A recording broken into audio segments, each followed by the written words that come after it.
तो मैं कह रहा था कि रावण को दूसरे को उपदेश देना तो अच्छा लगता है,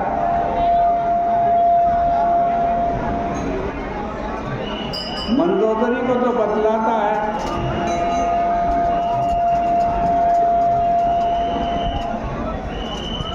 लेकिन स्वयं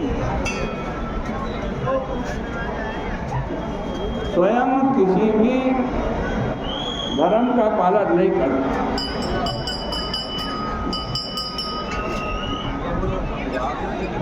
दूसरों को धर्म की स्मृति दिलाना बड़ा आसान है, पर उपदेश, दूसरे को उपदेश देना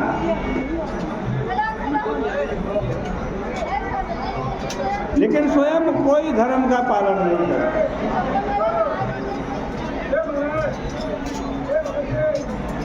रावण पर स्त्री का अपहरण करने के बाद मंदोदरी को स्वधर्म की स्मृति दिलाना चाहता है।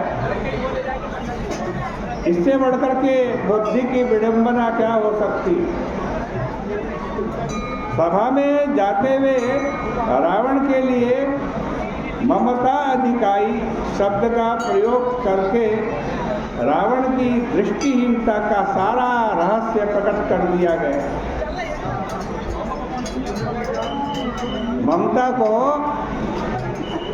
अंधकार भरी रात्रि के रूप में चित्रित किया गया है। ममता तरुण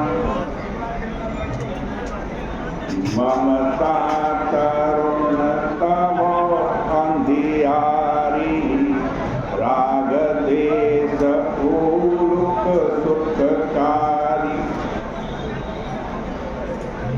जो उल्लू होता है ना, वो रात्रि को देख सकता है अंधेरे में, और इससे वह अहंकारी बन करके यह कह सकता है कि मेरी दृष्टि तो सबसे अधिक पैनी है, क्योंकि जिसे अंधकार में संसार का कोई व्यक्ति, जिस अंधकार में संसार का कोई व्यक्ति देख नहीं सकता, मैं उस तमोमयी रात्रि में देख सकता हूं। ऐसा सोचकर उल्लू अहंकार कर सकता है। तार्किक दृष्टि से युक्ति संगत प्रतीत होते हुए भी यह सत्य से सर्वथा दूर है, क्योंकि उल्लू रात को तो देख सकता है लेकिन सूर्य के प्रकाश में नहीं देख सकता। सूर्य के प्रकाश में वो देखने में असमर्थ है।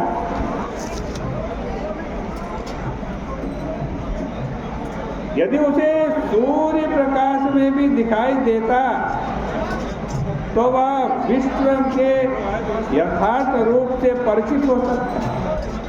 ऐसे ही रावण भी है। रावण में भी यही उलूक वृत्ति है, उल्लू जैसी वृत्ति है। इसलिए राम रूपी रवि का प्रकाश उसको नहीं दिखाई दे रहा है। मानो गोस्वामी जी के शब्दों में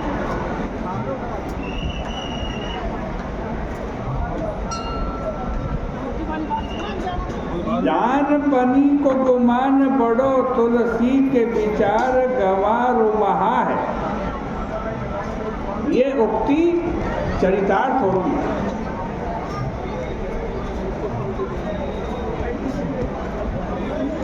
सभा में आते ही रावण को समाचार प्राप्त हो जाता है कि बंदरों की विशाल सेना समुद्र तट पर आ चुकी है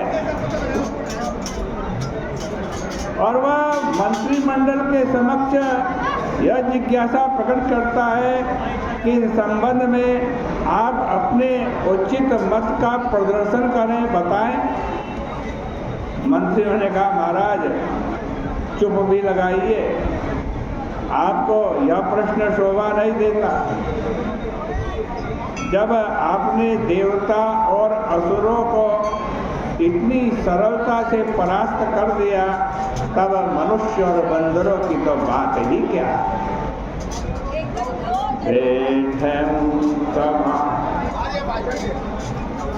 खबरी खाली पाई, बैठे सभा खबरी अति पाई, सिंधु पार सेना सब आई, रोज सी सचिव उचित मत कहूँ, हे सब हंसी मस्ती करी रहे, जीते सुरासुर तब श्रम नाही, नर बानर के ही लेखे मान।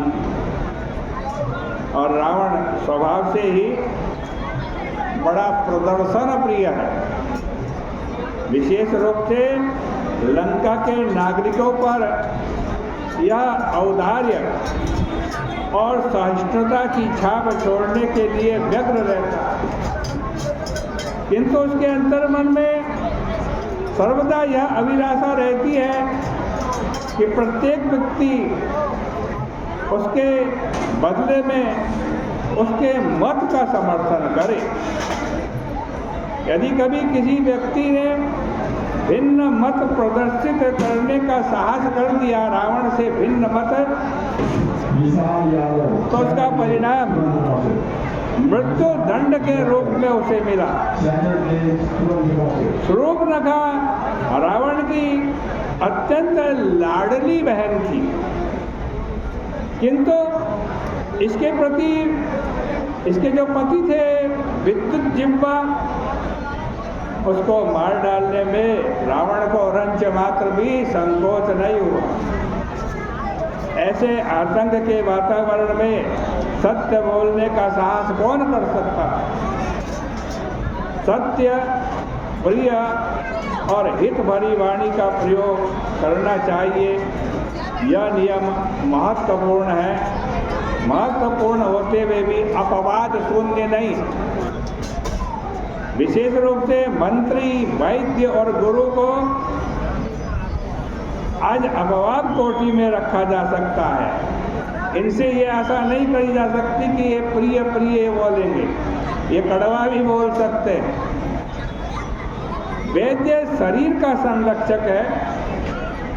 यदि उसकी वाणी में अपूर्णता हो तो यह उसके लिए कोई कलंक की बात नहीं।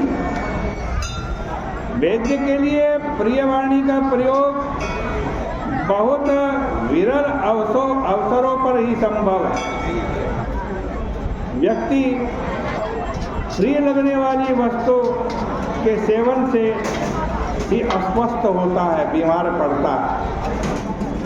वैद्य यदि रोगी को स्वस्थ करना चाहता है तो उसे उसकी प्रिय वस्तु से पृथक करना होगा। पथ्य प्रिय नहीं होगा और पथ्य के अभाव में औषधि भी रोगी को स्वस्थ नहीं कर सकेगी। इसलिए वैद्य प्रिय का सर्वाधिक विरोधी होना चाहिए। भगवान विष्णु बड़े मधुर भाषी हैं। उनके बारे में कहा जाता है बड़ा मीठा बोलते हैं, किंतु देवर्षि नारद के द्वारा जब सौंदर्य की याचना की गई, मुझे सुंदर बना दो, मुझे विष्णु मोहनी से विवाह करना है,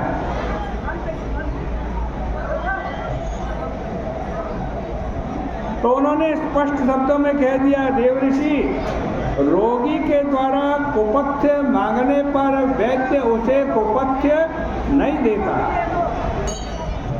अतः तुम्हारे प्रिय के स्थान पर हित की ही चेष्टा करूंगा। उपथ मांद रुद्र व्याकुल रोगी, वैदन देह सुना